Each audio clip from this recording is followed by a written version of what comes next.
வந்து ஸ்ட்ராபெரி மாஃபின் செய்ய போகிறேன். ஃபஸ்ட்டு வந்து கொஞ்சம் ஸ்ட்ராபெரியை மிக்சியில் போட்டு அரைச்சி எடுத்துக்கலாம்.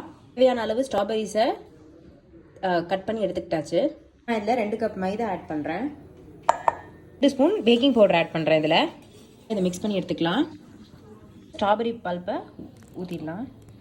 நம்ம 2 எக்கு உடச்சி ஊற்றிக்கலாம். நான் 2 முட்டை ஊற்றிருக்கேன். இதை மிக்ஸ் பண்ணி எடுத்துக்கலாம். இதை எடுத்து நம்ம கேக் மோல்டில் ஊற்றிடலாம். இந்த மாதிரி ஃபஸ்ட் லேயர் ஊற்றியாச்சு.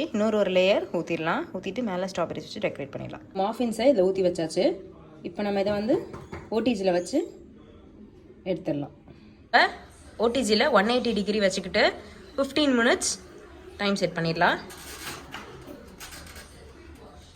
ஆல்ரெடி ஓவனை ப்ரீ ஹீட் பண்ணியாச்சு. பாருங்க எவ்வளோ அழகாக வந்திருக்கு. எக்ஸ்ட்ரா கலரோ இல்லை எந்த எசன்ஸுமே ஆட் பண்ணல. நான் இது வெறும் ஃபுல்லாகவே நேச்சுரலாக தான் பண்ணியிருக்கோம். ஸோ நீங்களும் இப்படியே ட்ரை பண்ணி பாருங்கள்.